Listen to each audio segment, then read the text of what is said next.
إن الحمد لله نحمده ونستعينه ونستغفره ونؤمن به ونتوكل عليه ونعوذ بالله من شرور أنفسنا ومن سيئات أعمالنا من يهده الله فلا مضل له ومن يضلل فلا هادي له وأشهد أن لا إله إلا الله وحده لا شريك له وأشهد أن محمدًا عبده ورسوله أما بعد فإن خير الحديث كتاب الله وخير الهدي هدي محمد صلى الله عليه وسلم وشر الأمور محدثاتها وكل محدثة بدعة وكل بدعة ضلالة وكل ضلالة في النار.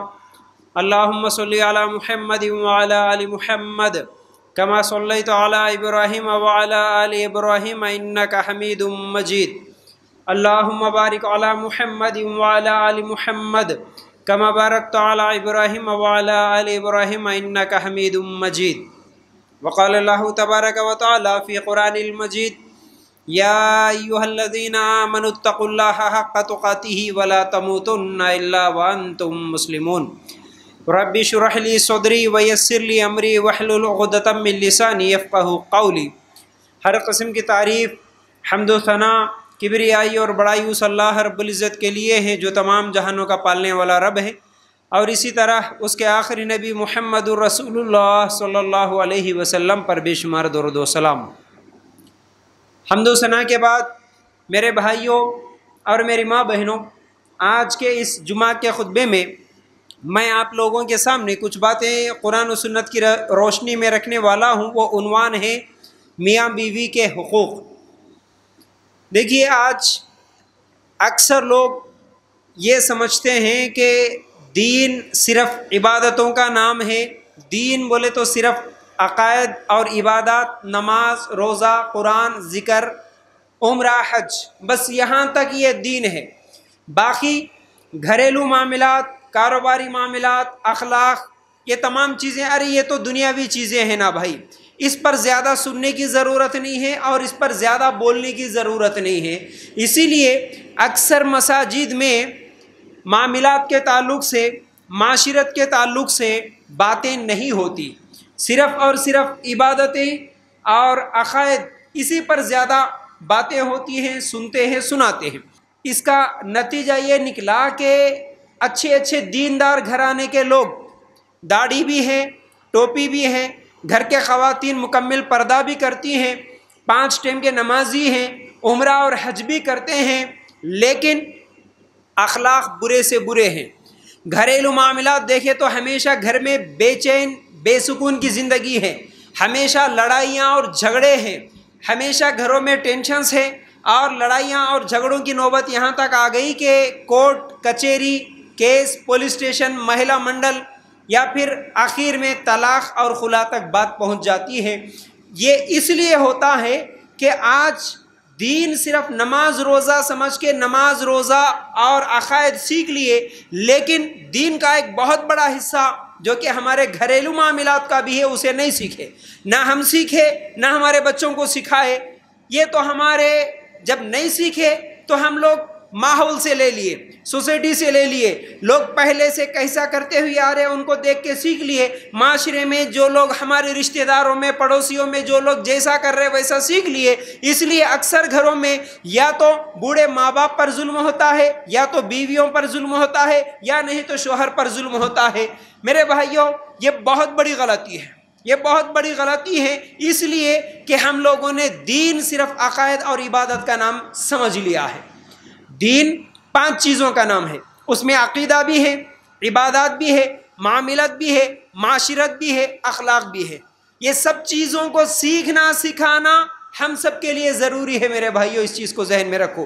تو اسی لیے آج اکثر مسلمانوں کی حالت یہ ہے، اور مسلمان ہی سب سے زیادہ اس میں ملوث ہے، کہ شادی ہونے کے 8 دن کے بعد طلاق کی نوبت آتی ہے. شادی ہوئی 15 دن مہینہ نہیں گزرا لڑائیاں جھگڑے شروع ہو جاتے ہیں، خلا کا معاملہ ہوتا ہے۔ کتنی بچیاں ہیں جو شادی کے 1-2 مہینے بھی زندگی نہیں گزارتی، بعد میں یا خلا یا طلاق کا مسئلہ آتا ہے، گھر میں آ کے بیٹھ جاتی ہے۔ میرے بھائیو، اس لیے کہ ہم لوگوں نے نہ شادی کرنے والے نوجوانوں کو یہ سکھایا، نہ یہ تربیت دیا کہ شادی کے بعد کی زندگی تمہاری کیسے گزرے گی۔ نماز کے بارے میں تو سکھایا کہ دیکھو آمین، رفع الیدین یہ سنت ہے، ایسے نماز پڑھنا، ایسے کھڑے ہونا، روزہ کس سے ٹوٹ جاتا ہے، روزہ کس سے نہیں ٹوٹتا، یہ تمام چیزیں سکھا دیے۔ لیکن شادی کے بعد کی زندگی، میاں بیوی کے حقوق کیا ہے، شوہر کے حقوق کیا ہے، نہ بچی کو سکھائے، بیوی کے حقوق کیا ہے، نہ بچے کو سکھائے۔ یہ ایسا ہو گیا کہ بغیر ڈرائیونگ سکھائے اس کے ہاتھ میں چابی دے دیے، اب اس کے بعد وہ جا کے ایکسیڈنٹ کرتا ہے، اسی لیے تو گھروں میں لڑائیاں اور جھگڑے ہوتے ہیں۔ میرے بھائیو، ہمارے نبی صلی اللہ علیہ وسلم دین میں یعنی ایک مسلمان کی زندگی گزارنے کے لیے کن کن چیزوں کی ضرورت ہے، پیدائش سے پہلے سے لے کر انتقال کے بعد تک کے تمام معاملات ہمارے نبی صلی اللہ علیہ وسلم بتا دیے۔ ہمارے نبی صلی اللہ علیہ وسلم جہاں نماز روزے کا طریقہ بتائے، وہیں پر گھروں میں زندگی گزارنے کا طریقہ بھی سکھائے ہم لوگوں کے لیے۔ ہم لوگوں کے لیے ہمارے نبی صلی اللہ علیہ وسلم آئیڈیل ہے، نمونہ ہے۔ تو اس لیے ہمیں گھروں کے جو معاملات ہے، گھریلو جو معاملات ہے، اس میں بھی ہمارے نبی صلی اللہ علیہ وسلم کو آئیڈیل ماننا ہے، اور ہمارے نبی صلی اللہ علیہ وسلم کے تعلیمات کیا ہے وہ دیکھنا ہے۔ تو بہرحال یہ موضوع بہت بڑا ہے، بہت لمبا، اس کو فرصت سے اگر سمجھائے تو 2 گھنٹے لگ جاتے ہیں میرے بھائیوں۔ عورتیں اور مرد جہاں پر جمع ہو ایک ساتھ، اگر ان کو تفصیل سے میں بتاؤں 2 گھنٹے کا موضوع ہے، لیکن اس جمعہ کے خطبے میں میں اس کو سمیٹ کر کچھ اہم باتیں آپ لوگوں کے سامنے رکھنے کی کوشش کروں گا۔ دیکھو، سب سے پہلے تو ہم لوگ سورہ روم آیت نمبر 21 اگر نکال کر دیکھتے ہیں، اللہ تعالیٰ کہتا ہے وَمِنْ آيَاتِهِ أَنْ خَلَقَ لَكُم مِّنْ أَنفُسِكُمْ أَزْوَاجًا لِتَسْكُنُوا إِلَيْهَا۔ ترجمہ کیا ہے اس آیت کا؟ اور اس کی نشانیوں میں سے ہے کہ تمہاری ہی جن سے بیویاں پیدا کی تاکہ تم ان سے آرام پاؤ۔ یعنی اللہ تعالیٰ کہتا ہے کہ یہ جو عورتوں کا پیدا کرنا، یہ جو جوڑا بنانا، شوہر کے لیے بیوی کا، بیوی کے لیے شوہر کا، اللہ تعالیٰ نے یہ جو جوڑا بنایا، یہ اللہ کی نشانیوں میں سے ہے، بول رہا اللہ تعالیٰ، اور اس لیے کہ تم آرام پاؤ، سکون پاؤ۔ یعنی شادی اس لیے، عورت اس لیے کہ تمہارے گھروں میں، تمہارے زندگیوں میں ایک سکون آ جائے، چین آ جائے۔ لیکن ہم دیکھتے ہیں شادی سے پہلے جو گھر چین و سکون سے تھا، شادی کے بعد اس گھر میں چین و سکون ختم ہو جاتا ہے۔ شادی کے بعد ہی لڑائیاں جھگڑے شروع ہو جاتے ہیں، شادی کے بعد ہی ماں باپ کے ساتھ لڑائی جھگڑا شروع ہو جاتا ہے، شادی کے بعد ہی کیا ہے، بھائی بھائی لڑنے کے لیے تیار ہو جاتے ہیں، گھروں کو ٹوٹتے ہوئے ہم لوگ دیکھ رہے۔ کیوں؟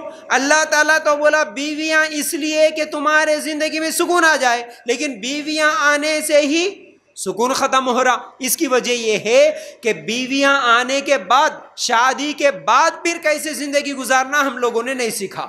اکثر مسلمان ان چیزوں سے لاپرواہ ہے، بے پرواہ ہے، دور ہے میرے بھائیوں۔ تو بہرحال حقوق جو ہوتے ہیں، میاں بیوی کے جو حقوق ہوتے ہیں، وہ شادی کے بعد شروع ہوتے ہیں، لیکن ہمارے نبی صلی اللہ علیہ وسلم شادی سے پہلے ہی کچھ بنیادی باتوں کو بتا دیے۔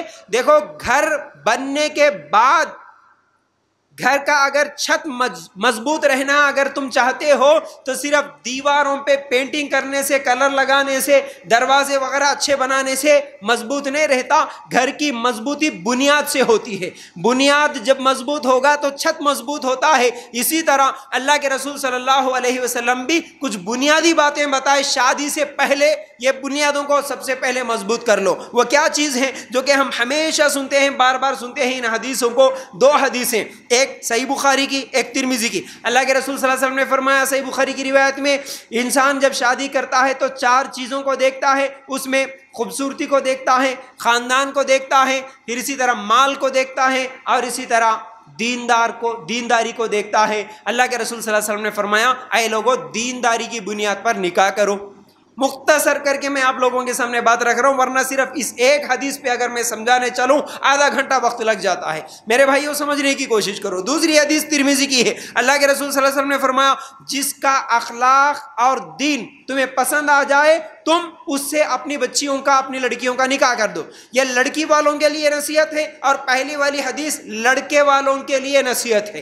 دونوں کے لیے اللہ کے رسول صلی اللہ علیہ وسلم نے ایک ہی بات بتائی کہ جس کا دین، جس کا اخلاق تمہیں پسند آئے اسے نکاح کر دو۔ باقی رہا خوبصورتی، مال، خاندان، اللہ کی نظر میں اس کی کوئی حیثیت نہیں ہے، اور دنیا میں بھی اس سے چین و سکون کی زندگی نہیں ملتی۔ بس تھوڑے دن کا سکون، تھوڑے دن کی خوشی ملتی ہے، لیکن ہمیشہ کی خوشی دینداری اور اچھے اخلاق سے ملتی ہے۔ اس چیز کو ذہن میں رکھ لینا میرے بھائی، ورنہ آج بنیاد ہی ہم غلط ڈالے۔ بنیاد ہی غلط کیا ڈالے کہ ہم صرف خوبصورتی کو دیکھ لیے شادی کر لیے، پیسے کو دیکھ لیے شادی کر لیے، خاندان کو دیکھ لیے شادی کر لیے۔ یاد رکھو آج خاندانوں کا بھی بہت بڑا دیوانہ پن، ایک پاگل پن سر پہ چڑھا ہوا ہے کہ ہم جس خاندان کے ہیں اسی خاندان کی لڑکی سے یا لڑکے سے شادی کریں گے۔ اللہ کے لیے غور کرنا، اللہ کی نظر میں کسی خاندان کی وجہ سے انسان اونچا نیچا نہیں ہوتا، ورنہ ابو لہب بہت بڑے خاندان کا تھا، قریشی تھا، اللہ کے رسول صلی اللہ علیہ وسلم کا چچا تھا، اللہ کے رسول کے خاندان کا تھا، لیکن اللہ تعالیٰ نے کیا کہا، اور اس کی خوبصورتی بھی بہت زیادہ تھی، اللہ تعالیٰ نے کیا کہا، تبت یدا ابی لہب، اللہ تعالیٰ نے کہا اس کے اوپر لعنت کرتے ہوئے کہ اس کے ہاتھ ٹوٹ جائے، وہ جہنمی ہے بولا۔ لیکن دوسری طرف بلال رضی اللہ تعالیٰ عنہ کو دیکھتے ہیں، کالے ہیں، چھوٹے خط کے ہیں، موٹے موٹے ہونٹ ہے، غریب ہے، غلام ہے، کوئی خاندان کا تھا پتہ نہیں، لیکن جنت میں چل رہے تھے اللہ کے رسول صلی اللہ علیہ وسلم، دنیا میں بلال رضی اللہ تعالیٰ عنہ کے چلنے کے پیروں کی آواز سنے۔ تو میرے بھائیوں، خاندانوں کی وجہ سے رشتہ نہیں دیکھا جاتا، اور خوبصورتی کی وجہ سے نہیں، مالداری کی وجہ سے نہیں، اس چیز کو ذہن میں رکھ لو، ورنہ آج یہ جہیز کا بھی بھوت اتنا زیادہ چڑھا ہوا ہے کہ جو جتنے زیادہ پیسے دے گا، جس کے پاس جتنی زیادہ پراپرٹی ہے، جو جتنے زیادہ پلاٹ دے تو بول رہا، جس کے پاس رشتہ کرنے سے سونا زیادہ ملتا، گاڑی زیادہ ملتی، ایسے رشتے دیکھ کے شادیاں کر رہے ہیں۔ اسی لیے تو گھروں میں لڑائیاں، جھگڑے، پریشانی، ٹینشن یہ سب ہو رہے میرے بھائیوں۔ اس لیے یاد رکھو، مال کی بنیاد پر نہیں، خاندان کی بنیاد پر نہیں، خوبصورتی کی بنیاد پر نہیں، دین کی بنیاد پر نکاح ہونا۔ ہاں اگر اچھی دیندار لڑکی، اچھا دیندار لڑکا ہے، اچھے اخلاق والا ہے، اس کے ساتھ ساتھ اگر مالدار بھی ہے تو الحمدللہ، اس کے ساتھ ساتھ بھی اگر خوبصورت ہے تو الحمدللہ، لیکن اصل چیز دین ہے، تو یہ بنیاد ہے۔ تو بہرحال دینداری کی بنیاد پر اگر نکاح ہوا، اس کے بعد ایک دوسرے کے حقوق کیا ہے میرے بھائیوں؟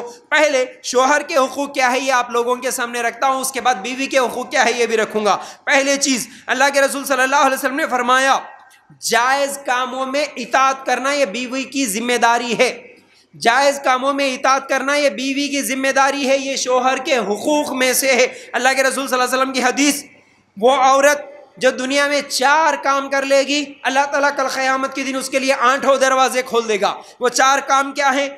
اللہ کے رسول صلی اللہ علیہ وسلم نے فرمایا، ابن حبان کی روایت ہے کہ وہ عورت جو 5 ٹائم کی نماز پڑھ لے گی دنیا میں، رمضان کے پورے روزے رکھ لے گی، پھر اسی طرح اپنے آپ کی حفاظت، اپنے آبرو کی حفاظت کرے گی، اپنی عزت کی حفاظت کرے گی، اور چوتھا کام شوہر کی اطاعت کرے گی۔ دنیا میں جو 4 کام کر لے گی، یہ صرف اللہ تعالیٰ قیامت کے دن اس عورت کے لیے 8 دروازے کھول دے گا جنت کے، اے بندی جس دروازے سے چاہے داخل ہو جا۔ میرے بھائیوں، اس حدیث سے کیا معلوم ہوا؟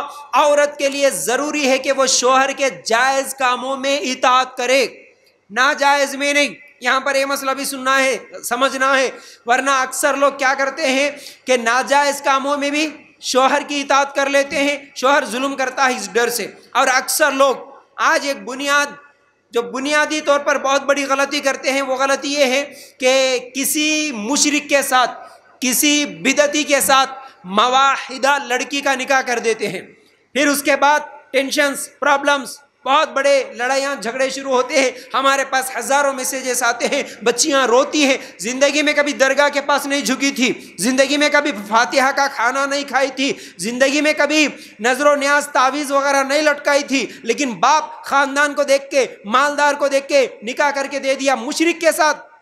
اب وہ بچی کے اوپر ظلم کرتا ہے، زبردستی کرتا ہے، زبردستی درگاہوں کے سامنے جھکاتا ہے، اب وہ روتی ہے۔ اب کیا کریں ہم؟